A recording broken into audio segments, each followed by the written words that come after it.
कभी सोचा है जब माता संतान को जन्म देती है तो क्या होता है? 9 माह का गर्भ, प्रसव की तीव्र पीड़ा। कहते हैं ये पीड़ा इतनी भयंकर होती है कि मानो जैसे संतान के जन्म के साथ माता को भी एक नया जन्म मिल जाता है और इस जन्म के साथ अंत होता है माता की पीड़ा।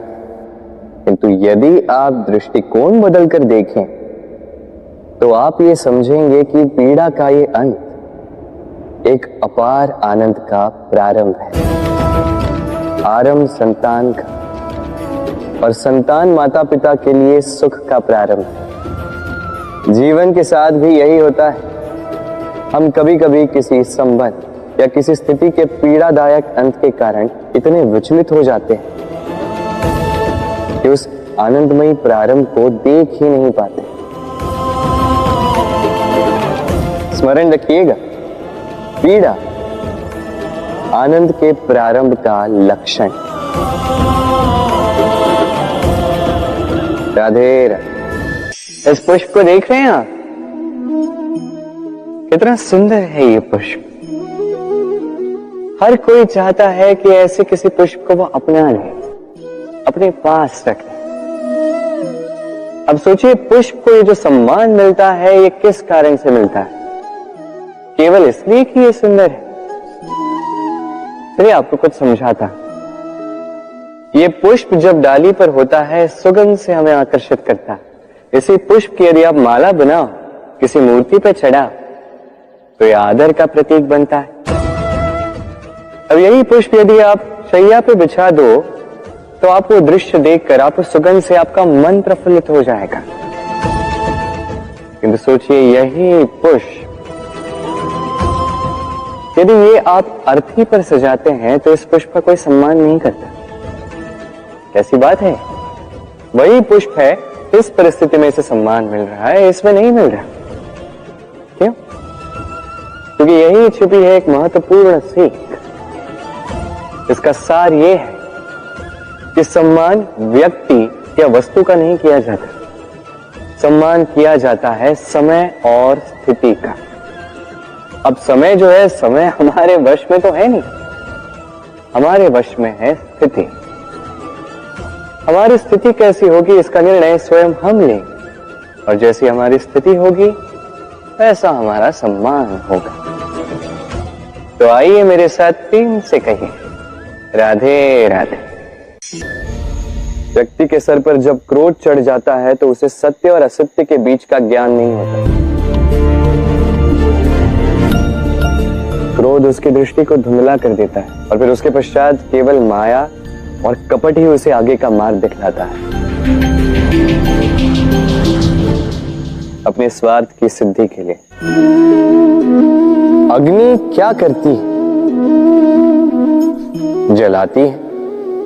फिर चाहे वो लकड़ी हो, कोयला हो, वस्त्र हो, जो भी आप अग्नि में डालोगे वो भस्म हो जाएगा। किंतु सोना, यदि आप सोने को अग्नि में डालोगे तो वो कुंदन बनकर अपना अस्तित्व निखार लेता है। यदि आप लोहे को ताप दो तो वो फौलाद बन जाता है। क्यों? क्यों होता है ऐसा? क्योंकि उनके भीतर की अग्नि उनको जलाने वाली अग्नि से अधिक तीक्ष्ण होती है। ये अग्नि है निश्चय की, ये अग्नि है पवित्रता की। यदि आपका निश्चय दृढ़ हो, आपके विचार पावन हो, तो कुंदन बनकर निकलोगे, फौलाद बनकर निखरोगे, भीतर से बल पाओगे और कोई आपके साथ अनिष्ट नहीं कर पाएगा। राधे राधे।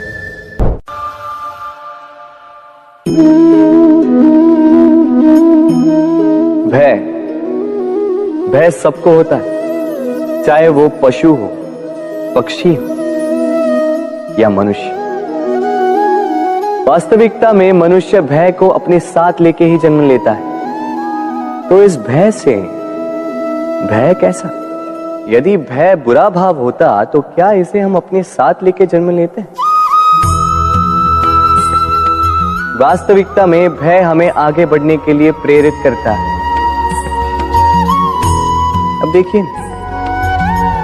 जीवन जाने का भय आपसे स्वयं की सुरक्षा करवाने का प्रयास करता है। अपमान का भय सदाचार की ओर बढ़ाता है। किसी प्रिय को खो देने का भय उसके लिए कर्तव्य पालन करने को प्रेरित करता है। किंतु यह भय बुरा तब हो जाता है जब आप इसे अपने ऊपर हावी हो जाने देते हैं, इसके लिए कुछ प्रयास नहीं कर पाते। इसलिए यदि इस भय को उपयोग में लाना है, आपको स्वयं इस भय के ऊपर हावी हो जाना होगा।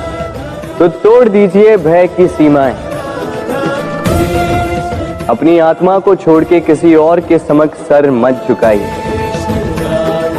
और स्मरण रखिए, जब अंधकार से डरना छोड़ दोगे तभी दीपक बनकर प्रकाश दे पाओगे। राधे राधे।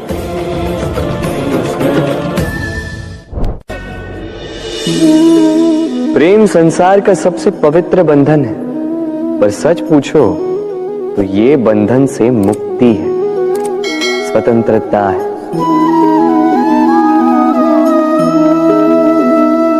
नहीं समझे? समझाता हूं। यदि कोई आपका प्रेम ठुकरा दे, यदि कोई आपका प्रेम समझ ही ना पाए, तो क्या होगा? कुछ उदास हो जाएंगे, कुछ छल करके प्रेम पाना चाहेंगे, तो कुछ बलपूर्वक प्रेम पर अधिकार करना चाहेंगे। किंतु यह आवश्यक नहीं कि जिससे आप प्रेम करते हो उसे भी आपसे प्रेम, क्योंकि प्रेम कोई वस्तु नहीं है, न राज्य है, न धन जिसे आप बल से अपने वश में कर सको। प्रेम वो शक्ति है जो आपके लिए हर बंधन तोड़ सकती है, किंतु स्वयं किसी बंधन में नहीं फंसती। तो जिससे भी आप प्रेम करते हो उसे स्वतंत्र छोड़ दीजिए, क्योंकि स्वतंत्रता ही वो भाव है जो जीव को सबसे अधिक प्रिय है। प्रेम सच्चा होगा तो उसे अवश्य समझ में आए। तब तक के लिए निस्वार्थ भाव से प्रेम कीजिए, स्वार्थ हट जाएगा तो प्रेम आ ही जाएगा और मन प्रसन्न होकर बोलेगा, राधे राधे। मनुष्य का स्वभाव है कमाना, संग्रह करना, फिर चाहे वो धन हो, नाते हो, संबंध हो या हो प्रसन्नता। परंतु क्या आपने कभी सोचा है, नियति ने ये संग्रह करने की प्रकृति मनुष्य में क्यों डाली? एक बीज से पौधा पनपता है, उसके भोजन से फल संग्रहित होता है। क्यों? इसलिए ताकि वृक्ष उसे स्वयं खा सके? नहीं, बल्कि इसलिए ताकि वो भूखे जीवों में बांट सके। अब आप पूछेंगे कि इसमें वृक्ष का क्या लाभ? लाभ है, क्योंकि जो बांटता है वो मिटता नहीं। जो फल ये जीव खाते हैं वो उसके बीजों को वातावरण में बिखेर देते हैं, जिससे जन्म लेते हैं नए वृक्ष। उसकी जाति, उसका गुण, उसकी मिठास अमर हो जाती है। इसलिए स्मरण रखिएगा, अमीर होने के लिए एक एक क्षण संग्रह करना पड़ता है, किंतु अमर बनने के लिए एक एक कण बांटना पड़ता है। राधे राधे। सफलता, सफलता कौन नहीं पाना चाहता?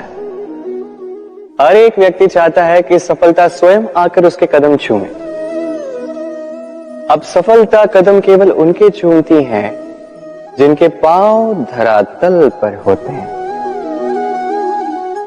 जो स्वप्न की आशा में उड़ते नहीं, जो यथार्थ के धरातल से जुड़े होते हैं, वो भी दृढ़ता के साथ। सफलता उनको नहीं मिलती जो घर पे बैठे बैठे केवल स्वप्न देखते हैं। सफलता स्वयं चलकर उनके पास जाती है, जो निरंतर प्रयास करते हैं, जो परिश्रम करते हैं और अपने इस जीवन को दूसरों के लिए स्वप्न बनाकर दिखाते हैं। तो चयन आपका है। सफल सभी होना चाहते हैं, स्वप्न सभी साकार करना चाहते हैं। स्वप्न तभी साकार होंगे जब परिश्रम करोगे, और सफलता तभी तक आपके साथ रहेगी जब तक आप विनम्र रहोगे। तो आइए मेरे साथ प्रेम से कहिए, राधे राधे।